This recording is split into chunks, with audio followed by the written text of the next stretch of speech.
बस एक दफ़ा एक साहब आए, मेरे स्टूडेंट ही थे। उन्होंने कहा अली कि सर आपके साथ अपनी मैंने बेटी की काउंसलिंग करानी है, मैट्रिक में इसके टॉपर्स में से थी और फर्स्ट ईयर में इसके नंबर जो है ना वो बहुत कम आए हैं।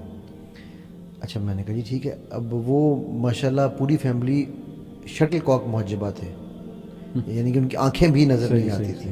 तो मतलब माशाल्लाह बड़े अच्छी रिलीजियस फैमिली। ठीक।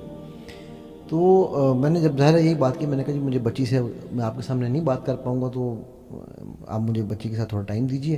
दरवाज़ा मेरा ऐसा है कि वो शीशा लगा हुआ है, तो आप बाहर बैठें तो आप देख सकते हैं, और मैं बच्ची से बात करना चाहता हूँ। तो वो बैठ गए।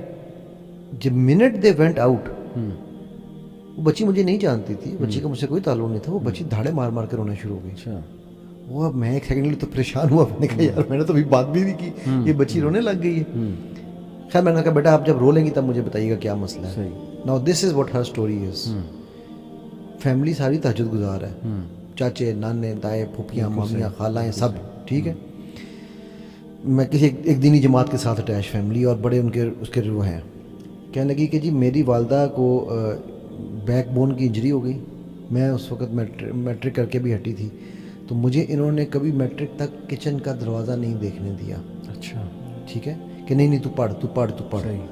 अब जब इनको इंजरी हुई तो ज़ाहिर है फिर मैं घर की बड़ी हूँ, तो मैं पहले दिन जब चाय लेकर आई तो ना तो मुझे किसी ने चाय बनानी सिखाई थी, ना चाय परोसनी सिखाई थी।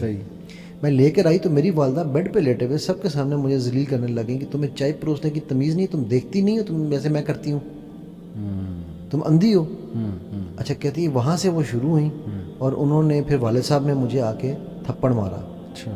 मेहमानों के सामने कि तुम्हें शर्म आनी चाहिए, तुमने माँ की और हमारी नाक कटवा दी है। तो कहने लगी पहला तो मेरा सवाल ये है सर कि इन्होंने मुझे सिखाया नहीं। मुझे जैसे तुमर वाला वो वाक़या याद आ गया। तुमर का गल में वाक़या था या जो एक आए थे, नहीं नबी सल्लम के पास शायद आए थे कि जी मेरे वालिद के हकूक़ जो था। हाँ जी। और तो फिर उसके बाद दूसरी उसने बात की, कहने लगी कि सर मेरे कमरे में एसी लगा हुआ है और मेरे कमरे में टीवी भी है। अच्छा, अब पूरा ख़ानदान, वर्ल्ड कप हो रहा था उन दिनों में, पिछले वर्ल्ड कप की बात है कि पूरा ख़ानदान मेरे कमरे में बैठ कर देखता है। अब मुझे बताएं सर मैं पढ़ूँ कहाँ, मैं सर्व करूँ पढ़ूँ या मैं अपनी पढ़ाई करूँ, अपना वो इसका इन लोगों को देखूँ। अब फिर मुझे वाले साहब से मार पड़ती है कि तुम जाओ दफ़ा जब बाहर जाके पढ़ो। अब मेरे एसी मुझे इसलिए लगवा के दिया था कि भाई बच्ची पढ़ रही है तो गर्मियों में तंग ना हो। ठीक। अब उसने रिवर्ट क्या किया, जो ये पॉइंट है जो मैं बताना चाह रहा हूँ। कहती है सर आपसे कन्फेशन, बच्ची की उम्र थी 14.5 या नहीं 15 साल, 15 या 15.5 साल की उम्र थी। कहती है सर मैंने उसका हल ये निकाला है कि जब मुझे अकेला मौका मिलता है मैं न्यूडिटी देखती हूँ और मैं अपने आप को सेटिस्फाई करती हूँ। फ्रस्ट्रेशन कि मैं इनको तो कुछ नहीं कह सकता।